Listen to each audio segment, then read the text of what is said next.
Navy fighter jets intercepted 8 UFOs and even locked onto one with air-to-air missiles, classified, reports show. But what are these UFOs? We now have confirmation from the Pentagon. It was not even that big of a story. But let's talk about aliens. Now, for the most part, I used to do more segments like this back in the day, but we've kind of moved them over to the IRL podcast. But we'll talk about this again later. So if you're not familiar, go over to youtube.com/TimCastIRL. Subscribe. We do a live show. It'll be at 8 p.m. and we will be talking about UFOs. But I want to talk about this because recently I went on the Joe Rogan podcast and we had a conversation about aliens. And I said, you know what, man, I just think it's military tech. I do not believe it's aliens because the likelihood it's aliens is astronomical. And the likelihood that some humans developed a crazy weapon, it's much more likely. Now, Joe disagreed. He said, no way we have this tech. These things are moving in ways we can never imagine. But while I think it's a fair point, I think about the Manhattan Project. I think about nuclear weapons. No one understood the devastation that would be wrought by a nuclear bomb. So perhaps we just don't know about this stuff. And we're actually looking at high-tech something or other. Now, I do think in today's day and age, it's much harder to keep secrets due to social media. So maybe Joe makes a good point. Let's read about what happened with these Navy fighters. Reports newly released by the Naval Safety Center reveal more information on the bizarre encounters U.S. Navy pilots have had with unidentified flying objects off the east coast of the United States. 8 hazard reports filed with the center's web-based reporting system were acquired under the Freedom of Information Act by The Drive and detail strange run-ins that include a near mid-air collision with a balloon-like object and a sighting of a suitcase-sized aircraft. They go on to say, in one 2014 encounter, the Navy jet reported even being able to lock onto the object with an air-to-air missile. 7 of the reports were filed between 2013 and 2014 in a patch of airspace known as W72 warning area, which lies off the east coast of Virginia and North Carolina. In each of these reports, FA-18E, F Super Hornets were involved in the encounter. The 8th report released occurred years later in 2019 and took place in the airspace known as the W386 warning area, which also lies over the Atlantic Ocean off the coast of Maryland. This final report involved an EA-18G Growler. The Drive noted that they filed the FOIA request for reports dealing with naval aviation encounters with unidentified objects, balloons, and any other similar object anywhere, and were told that these were not the only ones submitted. The first report recorded an encounter from June 27, 2013, when Strike Fighter Squadron 11 spotted an aircraft that was white in color and approximately the size and shape of a drone or missile. The Super Hornets crew said they had visually acquired it as it passed down the right side of the aircraft with approximately 200 feet of lateral separation. The jet was flying at an altitude of 17,000 feet, while the report says the other object was climbing and had a visible exhaust trail.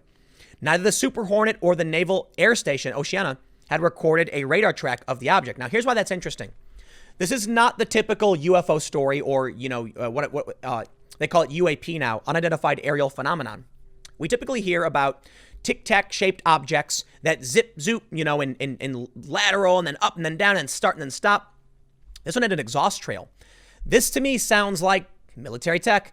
If you want to make the argument, I guess, that the zigzagging tic-tac things aren't human, fine. That's something we don't understand. But if you're going to argue it's missile shaped and it's got an exhaust trail, I'm just going to go ahead and say somebody's flying something and we know. Let's read just a little bit more. And I want to talk about the technology around these objects. Let's jump to the end because they just go through all of the different issues. But I want to read their conclusion. They say, the Department of Defense said on April 28th, it was releasing videos in order to clear up any misconceptions by the public on whether or not the footage that has been circulating was real or whether or not there is more to the videos. This is the release we saw recently. The aerial phenomena observed in the videos remains characterized as unidentified, the Pentagon said in a statement. One of the videos was shot in November 2004 and the other 2 in January 2015.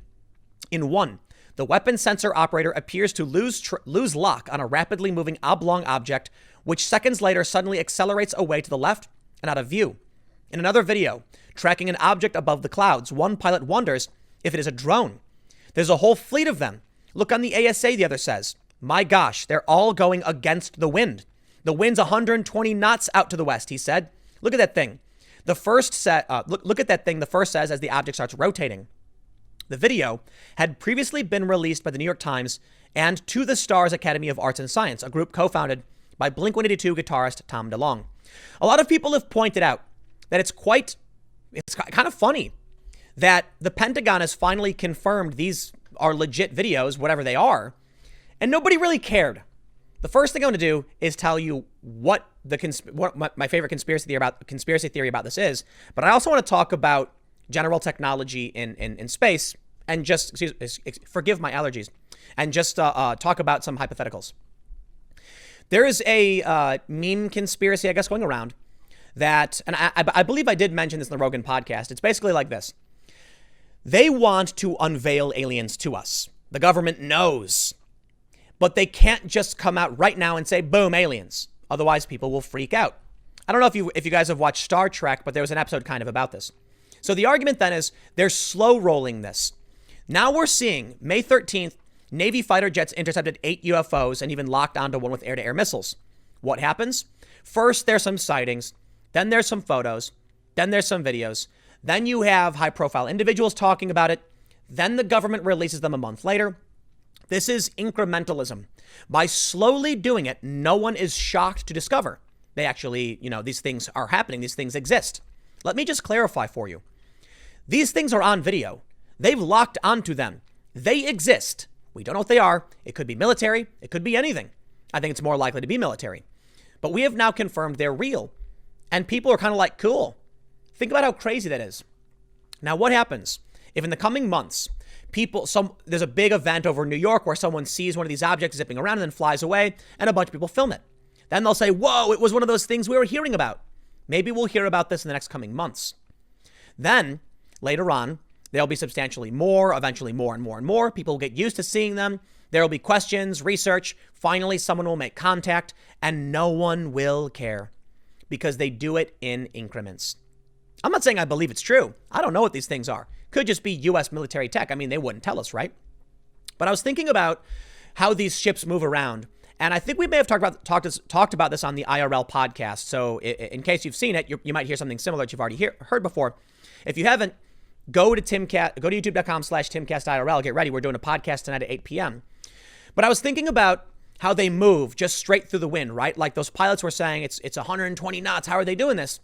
If they can manipulate space and move in this kind of idea of warp, right? I was thinking about Star Trek and the idea of a warp drive, where it compresses space in front of you and expands it behind you, making it so that you move forward. You're not really moving, though. You're going in between space, basically, right? The way they described it, way it was described in one article I was reading is like if you had a ball in a tube and you squeeze the back end of the tube and it pushes the ball forward. So I started thinking about if a ship could actually do this, what would it have in terms of some kind of defensive capabilities? If there was a machine that could warp space, you'd be, by our standards, invincible. Think about it. Let's say there's a bubble of bent space around you. That would mean that what we perceive as standard symmetrical space is actually curved and warped. So if the space warps to the left and they fired, say, a bullet from a fighter jet, it would approach the object and then appear to you to go like this and wrap around because space is warped around you. These vehicles that can just zip, zap, and move around seem to be in some capacity manipulating space. Now, maybe they're not. Maybe they've got some kind of, electromagnetic, anti-grav or something. Maybe they're not really manipulating space. Maybe they found a way to manipulate gravitational force in some way. I'm not a physicist, so I don't really know. I couldn't tell you. I'm sure there's a physicist right now laughing, saying, Tim, you're so wrong. Your speculation is absurd. But I just think about what you could do if you could bend space. And I was thinking about this because I was watching, after watching movies like Interstellar and how he was affected, how time is affected. What could you do with a vehicle that could manipulate space? Could you travel forward and backward through time? Maybe not backward, maybe forward. I honestly don't know. What will your defensive capabilities be? And what would that mean to us? Challenging that. Here's what I want you to understand, right? We're in an atmosphere. You can kind of look at the air, how water is. Things can float. So we have these big balloons we send up into space that float on top of our atmosphere because they're lighter than the atmosphere. The same is true for water. It's about displacement and weight and things like that. When we have planes, they're basically pulling in air, pushing it out, creating pressure. There's airfoils and, that's how jets and planes work basically. You can talk about similar things with being in water, with like jet skis, or they have those like those surfboards or whatever. These ships, the way they move, presumably would operate much better in space. They wouldn't need propulsion, right? I don't know, man. All I know is these things are real. They may come out. They may not. I think so. I think we're going to see more and more videos from this.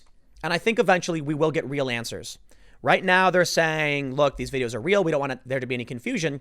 But I don't think they're letting us know every single thing they know about these things. And probably for good reason. We are not a unified planet. And so the joke I made, the theory I made is that the globalists want to unify Earth so we can join the Galactic Federation. Joe was then like, I don't think there's a Galactic Federation. No, I don't either. I'm kidding. But maybe, wouldn't it be kind of messed up if we're a backwoods, backwater planet? We're a bunch of primitive, yokels, and there's a big galactic space society with all this wonderful tech watching us the way we watch, prairie dogs bob around in the fields. That would kind of suck, but I don't know. Maybe they're vicious, tyrannical, parasitic agents who want to steal our life force and our water. I guess time will tell. Or it won't, but hopefully technology does. I'll leave it there. Stick around. Next segment will be coming up tomorrow at 10 a.m. But as I've mentioned now for the third time, go to youtube.com/TimCastIRL for the upcoming live show at 8 p.m. and I will see you there.